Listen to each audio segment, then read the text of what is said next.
All right, we're continuing our journey through partial fraction decomposition, and we're on to case 3. So what is case 3 all about? So case 3, so far this hasn't changed, and it won't change in this case, but p of x over q of x is proper.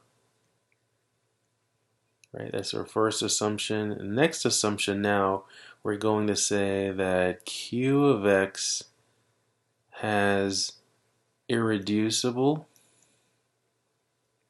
quadratic factors.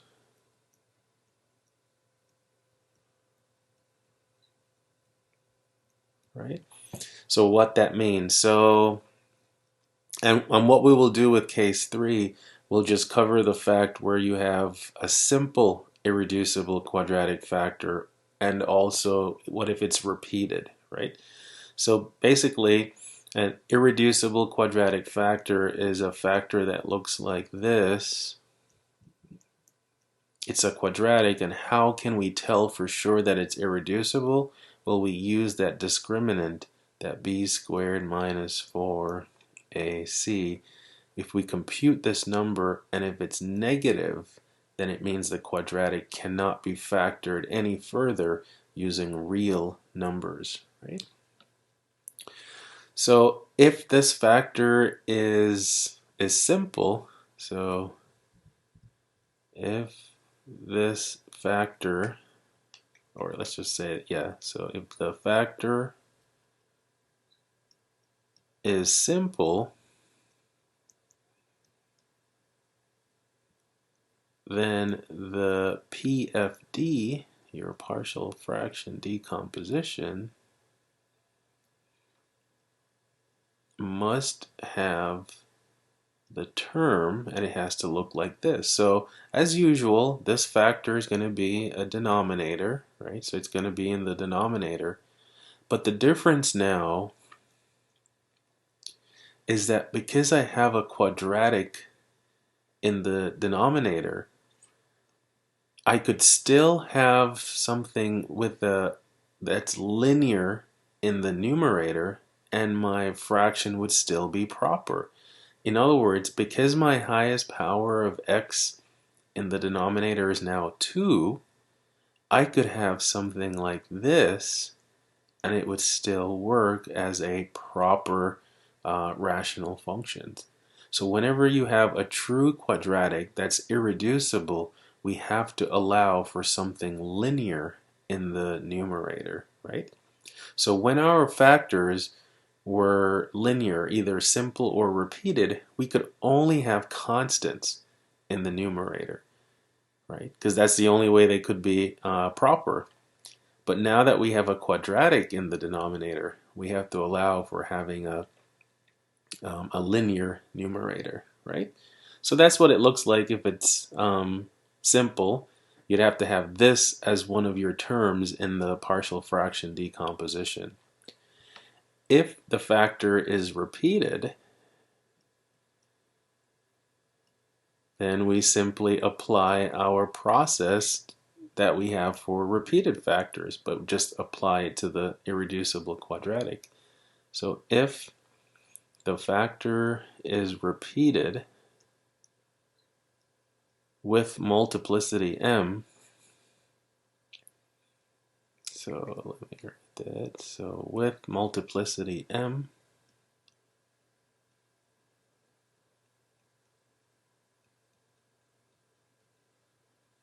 and then again, for this to be valid, we're going to say m is greater than or equal to 2. Then the PFD, our partial fraction decomposition, again, must have the following terms. It will have many of them. And again, the pattern is very similar to what happens when you have a repeated linear. So what would happen is you'd have the first factor be just the quadratic itself. And then you'd have like a a1x plus b1 there. And then you would take the next denominator to be the quadratic factor squared. So you'd have ax squared plus bx plus c squared, and then you'd have another linear numerator. And then that pattern goes up until you get to your complete all the factors. So that means you have a power of m in the denominator, right? So your bx plus c, that entire quantity to the mth power, and then again you'll have something linear in that numerator. All right. So if you just have one, and this is typically what will happen in practice. Now there are some problems where you're simply asked to write down what the general form of the partial fraction decomposition is, and we'll make sure we do an example of that in this video. But as far as actually going through and solving for the constants and then doing the integration, these are the type that you're likely to see. All right, so let's see. Oh, I just noticed something here. This should be m. So b sub m. There we go. All right, so let's take a look at an example of this.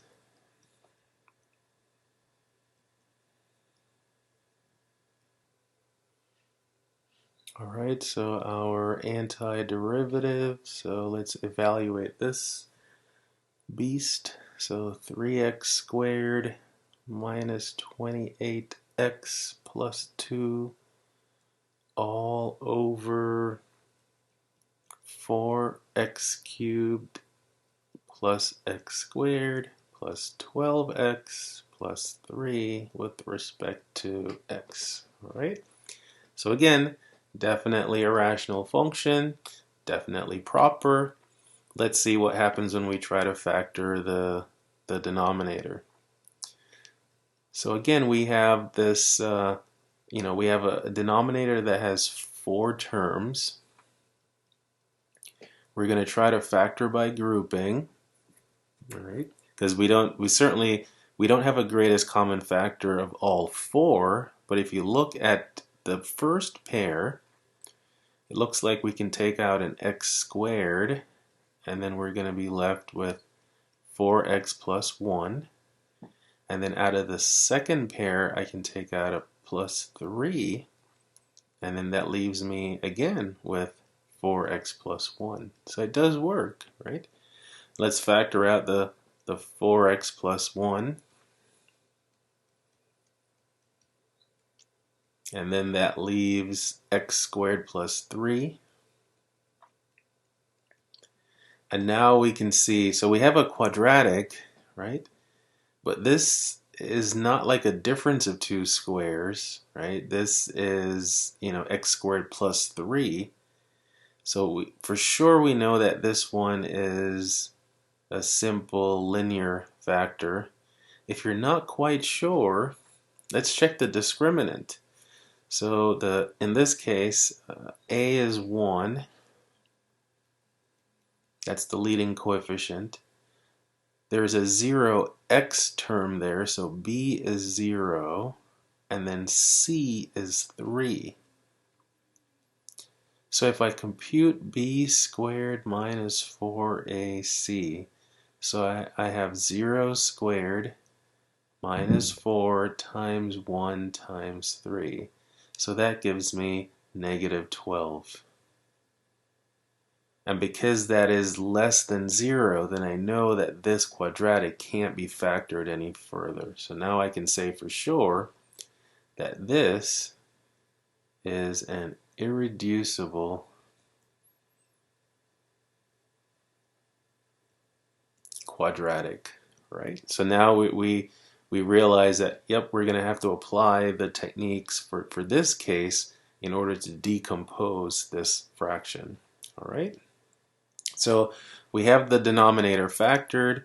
So let's set up our rational function. So it's 3x squared minus 28x plus 2 all over the quantity 4x plus 1 times the quantity x squared plus 3. Again, let's start by writing down what we know. The form for the simple linear is just a constant over that simple linear factor. And then for the quadratic, right, the irreducible quadratic, I have to put something linear in the numerator. So I'm going to use bx plus c, and then my denominator now is the quantity x squared plus 3. All right? So this is what we call the general form, right? Because this is based on what the different cases of the partial fraction decomposition tells us, right? But until we've figured out what the specific numbers are, then we just kind of refer to this as the general form. But let's go through our process to find that that specific form. Let's solve for A, B, and C. So we use our trick or process of multiplying through by the denominator. So multiply both sides by this denominator, quantity 4x plus 1 times the quantity x squared plus 3. And on the right hand side, what happens is the 4x plus 1 and this 4x plus 1 will cancel, and I'll be left with a times the quantity x squared plus 3, and then plus, and when I multiply, take the same denominator, multiply the second fraction, the irreducible quadratic factor goes away, and I have the quantity bx plus c times the quantity 4x plus 1. And as usual, let's go ahead and collect the like terms on the right hand side, and then we're going to match it up with the coefficients on the left. Right, so if we distribute the a, we will have ax squared plus 3a, and if we FOIL these out carefully, what do we get? So 4bx squared, and then a bx, and then a 4cx, and then a plus c. All right. So yeah, let's collect all the like terms and see what we have.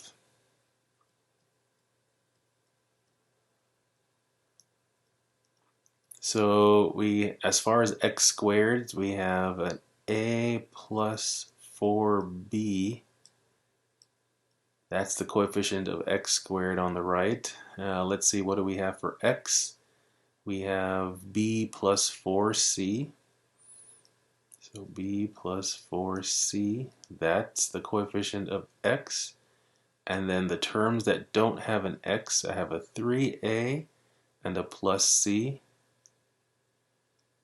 And there we go. So we've written the right-hand side so that it looks like a quadratic, and now we get to match up the coefficients. So that matches up with this. The negative 28 matches up with this. And then finally the plus 2 matches up with this. Right? So again, it kind of makes sense if there are three constants that we have to solve for, then we should, in principle, we should have three equations to work with, right? And we do, right? And in fact, the way I have it set up, it's one for each color. So we have, let's write down our linear system. So it's a plus 4b is equal to 3. b plus 4c is equal to negative 28. And then 3a plus c is equal to 2. Now we can solve the first equation for a, get that a is equal to negative 4b plus 3. And then what I can do, I can substitute this into the third equation, right? So if I take this and plug it there, then we end up with 3 times this. So we end up with, in fact, let me write it down. Yeah, so 3 times negative 4b plus 3, that quantity, plus c is equal to 2. So if we distribute so we end up with negative 12b plus c. There's a plus 9, but then subtract 9 from both sides, and we get minus 7, right? And then so if I take, so I don't have to change, well, not right now anyway, but let's write the middle equation over here, and then this new equation here, so negative 12b plus c is equal to negative 7. And then how can we, so we've reduced it to 2 equations, 2 unknowns. Well, what we can do another substitution if you'd like. We could solve this one for b and say that b is equal to negative 4c minus 28. You just notice my 8 doesn't look like an 8. Looks like a b. So 28, right?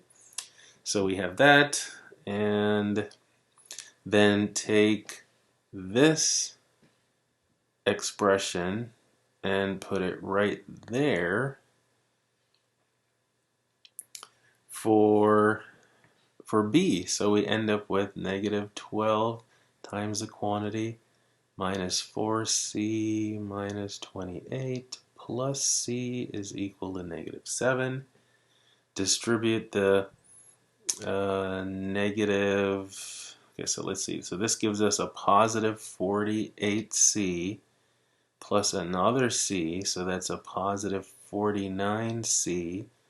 And then negative 12 times negative 28, that is 336.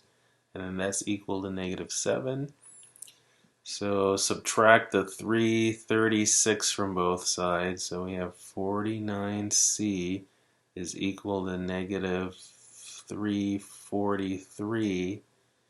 Dividing by c, dividing to get c, so dividing by 49, we end up with c equals negative 7. And when c is equal to negative 7, b is equal to, well, look at that, b turns out to be 0, which can happen, which it is certainly possible that some of your coefficients come out to be 0. We wouldn't know in advance, right? So b is equal to 0, and then if b is equal to 0, a is equal to 3, all right? So a is equal to 3. So what that means is, so we have our complete decomposition, so therefore our 3x squared minus 28x plus 2 over, and I'll write the factored form, the 4x plus 1 times our irreducible quadratic, that is 3 over 4x plus 1, and then plus the negative 7 over the x squared plus 3. So integrating this, right? In fact, again, this is not just equal but identical to is the same as integrating this. All right, so let's write down that and see if we get our antiderivative. So we have that, and then plus, right? So the big benefit here of the partial fraction decomposition is that we've taken the single fraction and we've expressed it as a sum, and then we can just integrate term by term. So take out the 3 out of the first one, and then this is going to be an ln, So this is, but then we have this extra 4 that we have to be careful of. So it's going to be 1/4 the ln of the quantity 4x plus 1, right? Take out the -7, so -7 times. Now this is that special arctangent result, which I feel inclined to remind you of what it is. So if you have the antiderivative of 1 over x squared plus a squared dx, that's 1 over a times the arctangent of x over a plus c. Just that in this case, my a isn't going to be a nice integer. A is going to be the square root of 3. So it looks like this. So 1 over the square root of 3 times the arctangent of x over the square root of 3, and then plus c. Right? So not much we can do to simplify these or even try to combine them, but this is our 3/4, the natural log of 4x plus c, and then -7 over the square root of 3 times the arctangent of x over root 3 plus c. Right? So as far as, when we do our partial fraction decomposition, it really we end up using one of 3, or any of the 3 basic results, either with the natural log, or just our power rule, or our arctangent somehow comes up. You can just see that the arctangent, it just keeps popping up in all these different scenarios. Right? Let's do another example, but in this case, we're not going to actually do the decomposition. We just want to write down what that general form would be. So let's say we have something like, okay, let's see here. We could do a couple of these. So let's say we have this as a rational function, 3 over x plus 3, let's say squared, and then 5x squared plus 9 squared. All right. I mean, this is definitely proper. The degree of the numerator is 0, right? And then the degree at the bottom, I mean, if you FOIL things out, this one's going to give you an x to the 4th. This one's going to give you an x squared. So for a total of x to the 6th. The degree of the bottom is 6. And then, yeah, so definitely proper. Now, if we look at, so this one has been set up so that it's already factored. Now we can see that this factor here is linear, and the multiplicity, so it's repeated, and its multiplicity is 2. Right? And this one, if we check our discriminant, so b is 0, so 0 squared minus 4 times a times c. I mean, that's definitely a negative number, right? So that's negative. So what we do have is that this factor is an irreducible quadratic.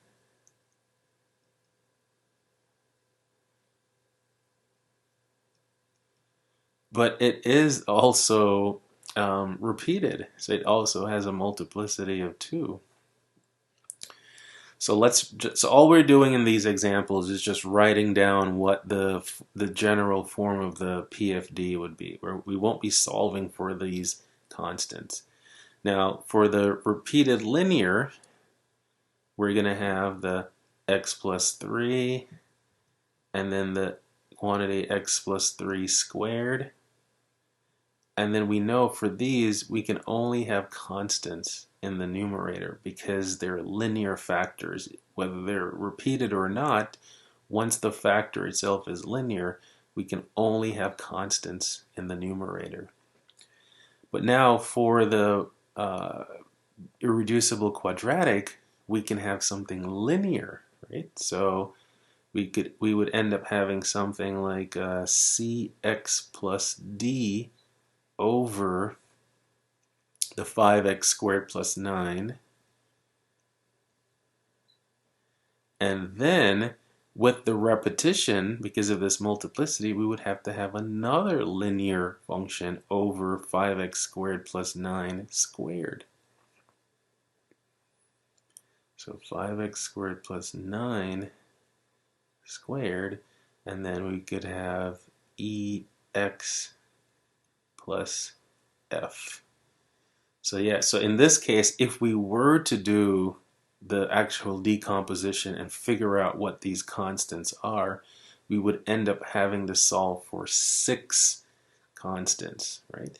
And like I said, that ended up that's the degree of the denominator. So essentially, the degree kind of tells you how many constants you're going to end up solving for. So 6th degree denominator, 6 constants to solve for.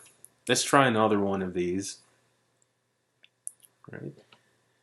And let's say we have something like x plus 5 over x times x minus 4 times x squared plus x plus 4 to the 3rd power. All right.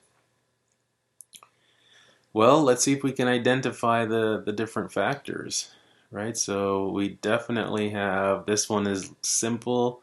Well, both of these are linear and simple, right? So simple and linear.